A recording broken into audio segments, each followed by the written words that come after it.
کہہ دو غم حسین منانے والوں سے مومن کبھی شہداء کا ماتم نہیں کرتے، ہے اپنی جان سے زیادہ عشق آل رسول سے، یوں سرعام ہم ان کا تماشا نہیں کرتے، روئے وہ جو منکر ہیں شہادت حسین کے، ہم زندہ و جاوید کا ماتم نہیں کرتے۔ یہ چاند کا پہلا مہینہ ہے جس ماہ کو آپ اسلامک نیا سال کہتے ہیں۔ حدیث شریف میں اس ماہ کی خاص فضیلت آئی ہے۔ حضرت علی سے کسی نے سوال کیا کہ ماہ رمضان کے بعد کون سے مہینے کی روزہ رکھیں؟ تو حضرت علی نے فرمایا، یہی سوال ایک شخص نے نبی کریم صلی اللہ علیہ وسلم سے کیا تھا اور میں آپ کے پاس بیٹھا تھا، تو آپ نے جواب دیا کہ رمضان کے مہینے کے بعد اگر کسی کو روزہ رکھنا ہے تو وہ ماہ محرم میں رکھے، کیونکہ یہ اللہ تعالیٰ کی رحمت کا خاص مہینہ ہے۔ اس میں ایک ایسا دن ہے جس میں اللہ رب العزت نے قوم کی توبہ قبول فرمائی، اور آئندہ بھی اللہ رب العزت اس دن قوم کی توبہ قبول فرمائے گا۔ اس ماہ کو اتنا معزز کیوں بنایا؟ ہر سال محرم آ کر صدا لگاتا ہے، میرا اللہ اگر چاہتا تو پیارے آقا کے نواسے کی شہادت سفر میں ہوتی، ربیع الاول میں ہوتی، جمادی الاول میں ہوتی، جمادی الاخر میں ہوتی، رجب شعبان میں ہوتی، رمضان میں ہوتی، شوال ذوالقعدہ ذوالحجہ میں ہوتی، محرم میں ہی کیوں ہوئی؟ ہم تو اندھے ہو چکے ہیں اپنے سالوں سے، اور جنوری کے سال میں جا کر آنکھیں کھلتی ہے۔ میں مانتا ہوں وہ بھی اللہ کا بنایا ہوا ہے، لیکن اللہ نے میری جھولی میں محرم کو ڈالا، بقیہ کو جنوری عطا کیا۔ کیوں؟ محرم میں ہی اللہ رب العزت نے حضرت آدم علیہ السلام کی توبہ کو قبول کیا۔ اما ابا حضرت آدم و حوا علیہم السلام کی ملاقات 10 محرم الحرام کو میدان عرفات میں ہوئی۔ 10 محرم کو ہی حضرت یونس علیہ السلام مچھلی کے پیٹ سے باہر نکلے۔ 10 محرم کو ہی حضرت نوح علیہ السلام کی کشتی جودی پہاڑ پر ٹھہری۔ 10 محرم کو ہی حضرت موسیٰ علیہ السلام نے سمندر پار کیا اور فرعون ڈوبا۔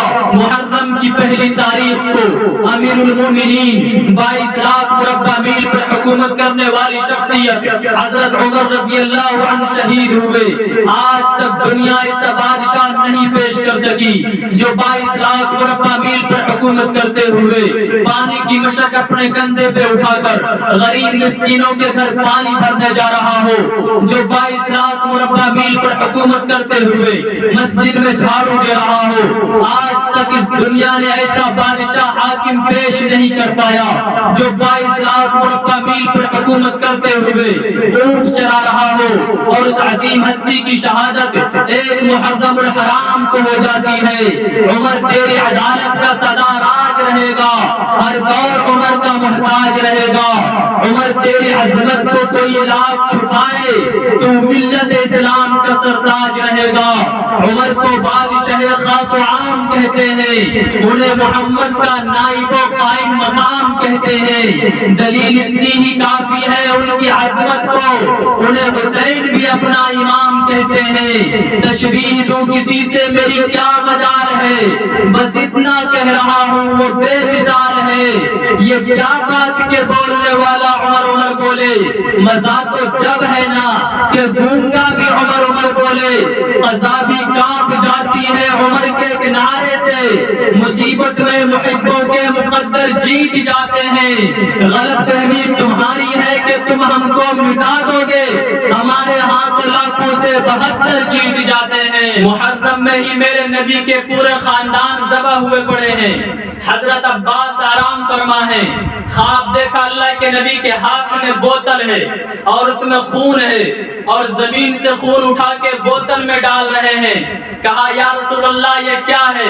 فرمایا یہ میرے حسین اور اس کے ساتھیوں کا خون ہے، میں جمع کر رہا ہوں، میں قیامت کے دن وکیل بن کر خود ان کا کیس لڑوں گا۔ شہدائے کربلا کربلا میں حضرت حسین اور عباس تو مشہور ہیں، ان کے علاوہ اور بھی ہیں، محمد بن علی، ابو بکر بن علی، عثمان بن علی، جعفر بن علی، عباس بن علی، حسین بن علی۔ کائنات کا پاکیزہ خون ذبح ہو رہا ہے۔ رب کعبہ کی قسم، حضرت حسین میدان کربلا میں جمعہ کی رات آرام فرما ہے، خواب دیکھا ان کے چھوٹے بھائی بیٹھے ہیں۔ اب ان کے چھوٹے بھائی نے دیکھا سامنے سے ظالم کا لشکر آ گیا، ہزاروں لشکروں کی تعداد میں ہے۔ حضرت عباس دوڑتے ہوئے خیمے میں گئے اور کہتے ہیں بھائی حسین اٹھو۔ حضرت حسین چونک گئے، کہتے ہیں بھائی کیا ہوا؟ حضرت عباس کہتے ہیں سامنے دیکھو تو صحیح، ظالموں کا لشکر آ گیا، یزید کا لشکر آ گیا، ہزاروں لاکھوں کی تعداد میں۔ حضرت حسین نے کہا بھائی اٹھایا کیوں؟ میں خواب میں نانا کے ساتھ باتیں کر رہا تھا۔ حضرت عباس بھی رو پڑے اور روتے ہوئے فرماتے ہیں بھائی جان آپ نانا کے ساتھ کیا باتیں کر رہے تھے؟ حضرت حسین فرماتے ہیں نانا کہہ رہے تھے حسین کل تمہیں دشمن کے سامنے جانا ہے، حق کے سامنے ڈٹ جانا، گردن کٹا دینا، لیکن گناہ کو کسی بھی حال میں کبھی بھی برداشت مت کرنا۔ حضرت حسین نے فجر کی نماز پڑھائی، اس کے بعد بات چیت شروع ہو گئی۔ حضرت حسین سنتے گئے، منظور ہے، یہ بھی منظور، یہ بھی منظور، لیکن جب سامنے یہ بات آئی حسین اعلان کرو کہ یزید کے ہاتھ پر بیعت کرنے کے لیے تیار ہوں۔ حضرت حسین نے کہا یہ نہیں ہو سکتا، ہاں مجھے یزید کے پاس لے جاؤ، معاملہ صاف ہوگا، اس کے بعد باقی ابھی بیعت نہیں کر سکتا۔ حضرت حسین نے کہا مجھے کسی سے کوئی دشمنی نہیں ہے، میں کسی کے ہاتھ پر بھی بیعت کر سکتا ہوں، لیکن یزیدی حکومت میں عیاشیاں ہو رہی ہے اور اس گناہ کا احساس تک نہیں ہے۔ نبی کا نواسہ سر تو کٹا سکتا ہے، گردن تو کٹا سکتا ہے، لیکن گناہ کو کسی بھی حال میں برداشت نہیں کر سکتا۔ اس کے بعد سامنے سے آواز آئی اگر ایسی بات ہے تو مقابلے کے لیے تیار ہو جاؤ۔ حضرت حسین نے کہا تیار ہوں۔ حضرت حسین نے اعلان کیا اپنی جماعت میں، میری جماعت میں جو بوڑھے ہیں جن کا نام حضرت غرید ہے، جن کی عمر 61 سال ہے، میدان میں آوے۔ حضرت غرید میدان میں آوے اور آ گئے تو اکیلے 40 کو ختم کر دیا۔ ایک آیا صاف، دوسرا آیا صاف، تیسرا آیا صاف۔ سامنے سے کہا جب ان کے بوڑھے میں اتنا دم ہے تو ان کے نوجوان میں کتنا پاور ہوگا۔ آواز آئی حسین ایک ایک نہیں، ہم سب اور تمہارا ایک۔ حضرت حسین نے کہا ٹھیک ہے تیار ہوں۔ جب سامنے سے سب مل کے حضرت غرید پہ حملہ کیا، حضرت غرید اکیلے اور سامنے سے 1 لاکھ سے زائد لوگ تھوڑی دیر میں ہی حضرت غرید کے بدن کے چھلنی کر دیے۔ اس کے بعد ظالموں نے حضرت غرید کو اٹھا کر حضرت حسین کے سامنے پھینک دیا۔ جب حضرت حسین حضرت غرید کے سامنے گئے، حضرت غرید نے کہا حسین ہٹ جا، مجھے فلک پر محمد کا چہرہ نظر آ رہا ہے۔ اس کے بعد حضرت حسین کی جماعت میں سے ایک آیا شہید، دوسرا آیا شہید، تیسرا آیا شہید۔ اس کے بعد حضرت حسین نے اعلان کیا میری جماعت میں سے میرا بیٹا علی اکبر۔ رب کعبہ کی قسم پورے مجمع میں سناٹا چھا گیا، عورتوں کے خیمے میں کھلبلی مچ گئی۔ حضرت علی اکبر گھوڑے پر سوار ہوئے اور کہنے لگے ابا جا رہا ہوں۔ حضرت حسین نے کہا بیٹا یوں مت جا، ایک بار باپ کی پیشانی کو تو چوم لے۔ حضرت حسین نے بیٹے کو سینے سے لگایا اور کہنے لگے بیٹا حق کے سامنے ڈٹ جانا، گردن کٹا دینا، لیکن گناہ کے سامنے کبھی بھی گردن مت جھکانا۔ اب تو نانا کے سامنے ہی تیری اور میری ملاقات ہوگی۔ حضرت علی اکبر گھوڑے پر سوار ہو گئے اور مقابلہ چالو ہو گیا۔ حضرت علی اکبر اکیلے 17 سال کا جوان اور ادھر سے 1 لاکھ سے زائد لوگ تھوڑی دیر میں ہی بدن کے 2 ٹکڑے کر دیے۔ اس کے بعد حضرت حسین کے سامنے چھڑا لایا گیا اور علی اکبر کے گردن گردن پر مار دیا گیا۔ حضرت حسین نے ٹکڑے کو اٹھا کے کونے میں رکھا۔ اچانک خیمے سے آواز آئی، حسین دوڑو، آپ کا دودھ پیتا بچہ تڑپ رہا ہے۔ حضرت حسین دوڑتے ہوئے خیمے میں گئے، بچے کو سینے سے لگایا اور دشمن کے پاس آئے، کہا ظالموں تم کو مجھ سے دشمنی ہے، اس دودھ پیتے بچے سے کیا دشمنی؟ ابھی بات ہی کر رہے ہیں کہ سامنے سے تیروں کی بچھار آئی اور تھوڑی دیر میں اس بچے نے دم توڑ دیا۔ حضرت حسین کے ہاتھ میں وہ بچہ ہے، گود میں وہ بچہ ہے۔ حضرت حسین کے ہاتھ میں جو بچہ ہے ان کے منہ سے بھی خون بہ رہا ہے، ہاتھ سے بھی خون بہ رہا ہے، بدن سے بھی خون بہ رہا ہے، سر سے بھی خون کا قطرہ ٹپک رہا ہے۔ حضرت حسین نے اس بچے کو اپنے بڑے بیٹے علی اکبر کے پاس لے جا کے سلایا، اس کے بعد خود اس جگہ بیٹھ گئے۔ کبھی اس کے سر پہ ہاتھ پھیرتے ہیں، کبھی اس کے سر پہ ہاتھ پھیرتے ہیں۔ اس کے بعد ظہر کا وقت آ گیا، حضرت حسین نے ظہر کی نماز پڑھائی، اس کے بعد اعلان کیا کہ میری جماعت کے لوگوں، میری جماعت کے اندر خیمے میں جو ایک چادر رکھی ہوئی ہے، پرانی چادر، وہ چادر لائی جائے۔ لائی گئی تو وہ پرانی چادر تھی، اس کو سینے سے لگایا اور کہا لوگوں یہ میری ماں فاطمہ کی بنائی ہوئی چادر ہے۔ اس کے بعد اعلان کیا میری ایک تلوار لائی جائے جو خیمے میں رکھی ہے۔ لائی گئی تو ٹوٹی ہوئی تلوار تھی، اس کو ہاتھ میں لیے اور کہا لوگوں یہ وہ تلوار ہے جو میرے ابا حضرت علی لیا کرتے تھے۔ اس کے بعد ایک عمامہ منگوایا، اسے پہنے اور کہا لوگوں یہ وہ عمامہ ہے جو میرے نانا محمد الرسول اللہ پہنا کرتے تھے۔ تلوار علی مرتضیٰ کی ہے، عمامہ نبی کا ہے، کپڑا فاطمہ الزہرا کا ہے۔ حضرت مولانا ابوالکلام آزاد لکھتے ہیں مقابلہ چلتا گیا، ظہر کے بعد اترے اور 4.5 سے 5 گھنٹے تک اکیلے مقابلہ کرتے رہے۔ اور میرا وجدان کہتا ہے، میرا ایمان کہتا ہے، میرا ایمان کہتا ہے حسین مقابلہ نہیں کر رہا تھا، علی کی تلوار مقابلہ کر رہی تھی۔ حسین مقابلہ نہیں کر رہا تھا، فاطمہ کی چادر مقابلہ کر رہی تھی۔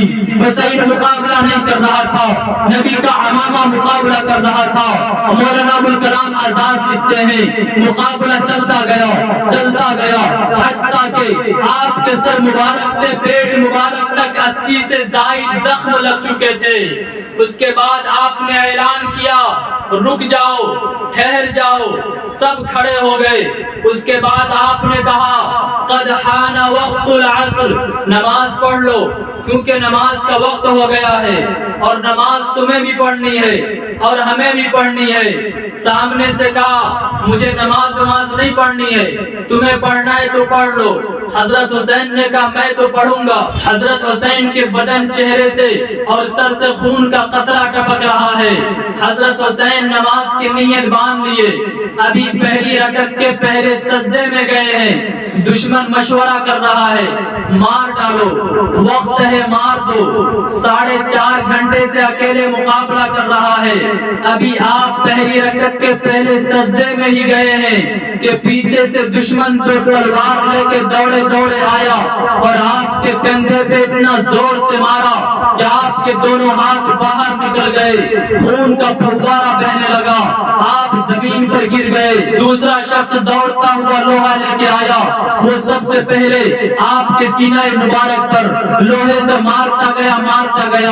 پھر تیسرا شخص آیا، اس نے تلوار لے کے سب سے پہلے آپ کے عمامہ کو اڑا دیا، اس کے بعد آپ کے گردن کو الگ کر دیا اور تیز تلوار پر آپ کے چہرہ کو رکھ کر کہنے لگا حسین ہار گیا، ہم جیت گئے۔ حضرت حسین کے بیٹے امام زین العابدین پیچھے تھے، انہوں نے کہا ظالموں تو ہار گیا، میرے ابا زندہ تھے شہید ہو گئے۔ محرم ہمیں پیغام دیتا ہے کہ مظلوم ہو کر ذبح ہو جاؤ، ظالم کا ساتھ نہیں دے سکتے۔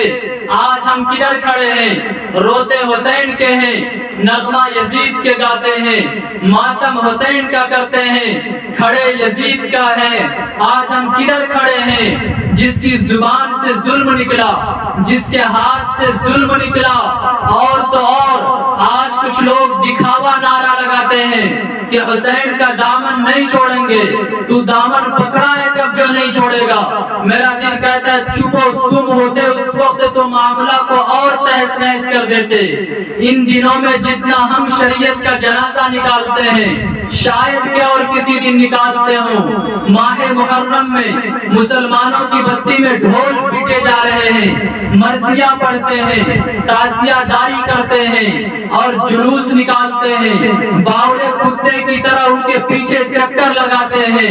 میں آپ سے پوچھنا چاہتا ہوں اگر آپ ڈھول بجانے کو حسینی ہونا خیال کرتے ہیں تو آپ مجھے بتائیے کیا خیمہ حسین میں ڈھول بجا تھا؟ کیا جب حضرت غریب کو شہید کر دیا گیا اس وقت مرثیہ پڑھا جا رہا تھا؟ کیا جب حضرت قاسم کے لاش پہ گھوڑے دوڑائے جا رہے تھے اس وقت کوئی جلوس نکلا تھا؟ جب حضرت علی اکبر کو شہید کر دیا گیا اس وقت ڈھول بجا تھا, اور خود حضرت حسین کی شہادت ہوئی اس وقت ڈھول بجا تھا. ارے جن کی شادیوں میں ڈھول نہیں بجے ان کی شہادت پر کیسے بچ سکتے ہیں؟ کوئی ایک فیصلہ کرنا پڑے گا, یا تو جواب دو یا ان خرافات کو چھوڑنا پڑے گا. اور آؤ میں تمہیں بتاؤں ڈھول تو دمشق میں بج رہے تھے, مرثیہ تو مخالف پارٹی پڑھ رہا تھا. حضرت حسین کی جماعت میں تو تلاوت قرآن کی صدا لگائی جا رہی تھی, قال اللہ و قال رسول کی فرمان سنائے جا رہے تھے. حضرت حسین کی جماعت میں تو اللہ کے نبی کی باتیں بتائی جا رہی تھی. اور اگر تمہیں ڈھول بجانے کا اتنا ہی شوق ہے, مرثیہ پڑھنے کا اتنا ہی شوق ہے, جلوس نکالنے کا اتنا ہی شوق ہے تو شوق سے ادا کرو. لیکن ایک شرط ہے, جب آپ کے گھر کے اندر سے کوئی دودھ پیتا بچہ یا کوئی جوان بچہ یا آپ کے گھر کا کوئی فرد کا انتقال ہو جائے اور ان کا جنازہ آپ کے کندھے پر اٹھ رہا ہو, تب حضرت غریب کی شہادت پر ڈھول بجانا, تب حضرت علی اکبر کی شہادت پر ڈھول بجانا, تب حضرت قاسم کی شہادت پر مرثیہ پڑھنا, تب حضرت حسین اور آل رسول کی شہادت پر ڈھول بجانا. اس دن تو کھانا کھانا بھول جاتے ہیں اور شرم نہیں آتی. حضرت حسین کی شہادت پر ڈھول بجاتے ہو, آل رسول کی شہادت پر ڈھول بجاتے ہو, میلے لگاتے ہیں اور ہماری گھر کی عورتیں بے پردہ میلہ دیکھنے کو جاتی ہیں. کہاں گیا وہ سیدہ فاطمہ کا کردار جن کے سر کے دوپٹے کو کسی نے نہیں دیکھا؟ ذرا سوچو تو صحیح, کیا کل قیامت کے میدان میں اس نبی سے تمہیں جام کوثر کا پیالہ نہیں لینا ہے؟ کیا تمہیں اس بات کا خوف نہیں ہے کہ جب تم اس نبی کے سامنے گئے جام کوثر کا پیالہ لینے کے لیے اور یہ کہہ کر دھتکار دیا جاؤ وہ نبی جو تمہارے لیے راتوں دن آنسو بہایا کرتے تھے, جس نبی کو تمہاری وجہ سے گرم پتھر پر طائف کے میدان میں گھسیٹا جاتا تھا, کیا اس نبی کو کیا جواب دو گے؟ اور سمجھ میں نہیں آتا, تعزیہ بھی تو ایسا اگر بارش ہو جائے تو پورے محلے کے لوگ اس میں سما جائیں گے. آپ دماغ لگائیں گے تو پتا چلے گا کہ دلی کا لال قلعہ, تاج محل, قطب مینار سب اسی تعزیے کے اندر نظر آئے گا. سمجھ نہیں آتا, حسین کی محبت دکھانا چاہتے ہیں, یہ شاہجہاں ممتاز کی محبت دکھانا چاہتے ہیں. اس لیے کہہ دو غم حسین منانے والوں سے, مومن کبھی شہداء کا ماتم نہیں کرتے, ہے اپنی جان سے زیادہ عشق آل رسول سے. یوں شہداء کا ہم کبھی سرعام تماشا نہیں کرتے, وہ روئے جو منکر ہیں شہادت حسین کے, ہم زندہ و جاوید کا کبھی ماتم نہیں کرتے.